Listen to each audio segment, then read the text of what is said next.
ये कहानी कालू नाम के कौवे की है जो सुंदरबन नाम के जंगल में रहता था। कालू को बड़ी ही अजीब सी आदत थी जिसके बगैर वो रह नहीं सकता था। वो थी झूठ बोलने की आदत। कालू को झूठ बोलने की बहुत ही गंदी आदत लगी हुई थी। एक भी दिन ऐसा नहीं होता था जिस दिन वह झूठ ना बोले। वह हमेशा झूठ बोला करता था। एक दिन की बात है, वह अपने घोंसले में अकेला बैठा हुआ था। क्या करूं, मुझे आज अजीब सी बेचैनी महसूस हो रही है, पता नहीं क्यों। तभी सोचते सोचते वह अपने आप से कहता है, अच्छा, आज मैंने किसी से झूठ बोलकर उसे परेशान नहीं किया, इसलिए मुझे अच्छा महसूस नहीं हो रहा। चलो किसी के पास चलकर उसका उल्लू बनाता हूँ, तभी मुझे कुछ चैन मिलेगा। ऐसा सोचकर वह जंगल में चला जाता है। तभी थोड़ी दूर जाकर उसे टूनी चिड़िया नजर आती है। उसे देख कालू कौवा जोर जोर से रोने लगता है। अरे कालू भाई, क्या हो गया? आप इतनी जोर जोर से क्यों रो रहे हो? क्या हुआ? सब ठीक तो है ना? अरे कहाँ ठीक है टोनी बहन, मैं तो बहुत टूट गया हूँ जब से मुझे पता चला कि लूसी बहन का देहांत हो गया। ये सुनकर टूनी को विश्वास ही नहीं होता। अरे कालू भाई, क्या हुआ लूसी बहन को? मैं आज सुबह ही तो मिली थी उनसे, सब तो ठीक था सब कुछ, यूँ अचानक से क्या हो गया? अरे टूनी बहन, मौत कब आ जाए किसको पता। अच्छी खासी लूसी बहन अपनी बकरियों को चराने जंगल में गई थी कि तभी एक चील ने आकर झपट्टा मार दिया और उसी वक्त उसकी मौत हो गई। लूसी बहन, मैंने जब ये सुना तो हक्का बक्का रह गया। अभी देख कर आ रहा हूँ, बाप रे बाप, क्या हालत हो गई है उसकी। मुझसे तो देखा नहीं जा रहा था। मैं तो भगवान से बस यही प्रार्थना करता हूँ कि भगवान उसकी आत्मा को शांति दे। यह सुनकर टूनी भी रोने लगती है। चुप हो जा टूनी बहन, अब होनी को कौन टाल सकता है। जाओ तुम भी जाकर अंतिम दर्शन कर लो उनके। हाँ कालू भाई, कम से कम आखिरी बार तो देख ही लूँ उसे। ऐसा कहकर टूनी तुरंत वहां से दौड़ी दौड़ी लूसी के घर भागती है और उधर कालू जोर जोर से हंसने लगता है। मज़ा आ गया, आज मैंने टूनी को भी उल्लू बना दिया, बहुत मज़ा आ गया। टूनी लूसी के घर जाकर उसके पति से रोते हुए कहती है, हिम्मत रखो सोनू भाई, हिम्मत रखो। अब होनी को कौन टाल सकता है? जो होना था वह होकर रहेगा, पर अगर तुम हिम्मत हार जाओगे तो कैसे चलेगा? बच्चों की देखभाल कौन करेगा? चुप हो जाओ सोनू भाई। अरे टूनी बहन, ये तुम क्या कहे जा रही हो? मुझे कुछ समझ नहीं आ रहा, साफ साफ कहो। सोनू भाई, मैं लूसी बहन के बारे में बात कर रही हूँ। मुझे पता चला उनकी मौत हो गई, इसीलिए मैं तुम्हें हिम्मत देने चली आई। ये सुनकर सोनू कबूतर बहुत हैरान हो जाता है और टूनी से कहता है, अरे क्या हुआ लूसी को? वो तो बिल्कुल ठीक है। अरे लूसी, बाहर तो आना जरा। लूसी बाहर आती है तो उसे देखकर टूनी हैरान हो जाती है। अरे तुम तो बिल्कुल ठीक हो, फिर वे कालू कौवा क्यों तुम्हारे बारे में झूठी अफवाह उड़ाता फिर रहा है? अरे टूनी, तुम किस झूठे कौवे की बातों में आ गई? तुम नहीं जानती वो कितना बड़ा झूठा है।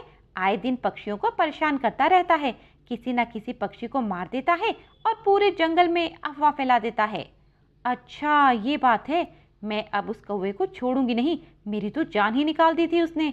वो ऐसा ही है, अब क्या करे, उसका तो मुझे एक पेच ढीला लगता है। बस तुम आगे से थोड़ी सी सावधान रहना और उसकी ऐसी किसी चाल में मत फंसना। टूनी अब सावधान हो जाती है और अब वह कालू की किसी बात में नहीं आती थी। जंगल के और भी पक्षियों की आदत से वह वाकिफ हो गई थी कि आए दिन वह किसी न किसी पक्षी को मार देता है और यह सब वह अपने मजे के लिए करता है। यह देखकर कालू थोड़ा नाखुश हो जाता है। यह क्या, अब कोई भी पक्षी मेरी बातों में क्यों नहीं आता? मेरा सारा मज़ा किरकिरा कर दिया। अब मुझे कुछ और सोचना होगा। वैसे भी दूसरों को मारने का प्लान अब पुराना हो गया, क्यों ना मैं खुद को मारने का नाटक करूं। हाँ, ये बढ़िया रहेगा। अगले दिन कालू कौवा पहाड़ों पर जाकर बैठ जाता है और वहां से चिल्लाने लगता है, मदद करो मदद, मुझे एक चील ने पकड़ लिया, वो मुझे मार कर खा जाएगा, मेरी मदद करो, मुझे इस चील से बचाओ। कालू इतनी जोर जोर से चिल्लाता है कि जंगल के सभी पक्षी उसकी मदद के लिए आ जाते हैं। अरे ये तो कालू कौवे की आवाज़ है, अब वो कहाँ फंस गया? मुझे जाकर उसकी मदद करनी चाहिए, कहीं चील उसे मार कर ना खा जाए। बच्चों, मैं अभी आती हूँ, तुम घोंसले में ही रहना। ऐसा कहकर टूनी अपने घोंसले से निकल जाती है। सभी पर्वत पर पहुंच जाते हैं। वहां कालू मौज से बैठा आम खा रहा था। उसे इतना निश्चिंत देखकर वे सभी बहुत हैरान हो जाते हैं। अरे कालू भाई, आप तो सही सलामत हो। वो चील कहाँ गई? कालू जोर जोर से हंसने लगता है। अरे कोई भी चील नहीं है, मैं तो मजाक कर रहा था। अरे कालू, ये कोई मजाक करने की बात है? हम तो बहुत डर गए थे कि कहीं तुम्हें कुछ हो ना गया हो। अरे ये क्या बात है कालू, हम तो अपना काम छोड़कर तुम्हारे लिए यहाँ आए हैं और तुम ऐसा मजाक कर रहे हो। कालू, तुम्हें ऐसा मजाक नहीं करना चाहिए, यह अच्छी बात नहीं। चलो हम सब चलते हैं। अब वे सभी वापस अपने अपने घर चले जाते हैं। आज मुझे चैन की नींद आएगी। काफ़ी दिनों बाद आज मुझे बहुत खुशी महसूस हो रही है। घर जाकर कालू चैन से सो जाता है और अगले दिन फिर पर्वत पर जाकर बैठ जाता है। आज क्या किया जाए, क्या किया जाए जिससे ये सभी पक्षी दौड़े दौड़े मेरे पास आ जाएं। ऐसा करता हूँ, आज बाज का बहाना करता। आज कालू फिर से जोर जोर से चिल्लाने लगता है। बचाओ बचाओ, यह बाज मुझे मार देगा, मदद करो, यह मुझे मार देगा। उसकी आवाज़ जंगल तक चली जाती है और सभी पक्षी उसकी मदद की गुहार सुन लेते हैं। ये तो कालू कौवे की आवाज़ है, कहीं उसे किसी बाज ने तो नहीं पकड़ लिया? मुझे उसकी मदद करनी चाहिए। लूसी पहाड़ की तरफ चल देती है। तभी उसे रास्ते में टूनी और गौरी मिलती हैं। लूसी, तुम भी उस कालू की मदद करने जा रही हो? हाँ, मैंने उसकी आवाज़ सुनी, किसी बाज ने उसे पकड़ लिया है। हाँ हाँ चलो, कहीं वह बाज उसे मार ना दे। वे सभी जल्दी जल्दी पर्वत की तरफ जाते हैं और वहां जाकर कालू को देखते हैं। वहां कालू मजे से बैठा भुट्टा खा रहा था। अरे आ गए तुम, आओ आओ भुट्टा खाओ। वह बाज कहाँ है जिससे तुम्हें पकड़ा हुआ है? कालू हंसने लगता है। कौन सा बाज? कोई बाज वाज नहीं है। यहाँ तो मैं अकेला हूँ और मज़े से भुट्टे खा रहा हूँ। पर अकेले बैठे मज़ा नहीं आ रहा था, इसलिए सोचा किसी को बुलाया जाए कंपनी के लिए। बस उसी के लिए चिल्ला रहा था और देखो तुम आ गए। अब चलो, आ गए हो तो भुट्टे खा लो। उसकी ये बात सुनकर सब बहुत गुस्सा हो जाते हैं। कालू, मजाक की भी कोई हद होती है। हम यहाँ तुम्हारे लिए इतने परेशान होते हैं और तुम हो कि ऐश करते हो।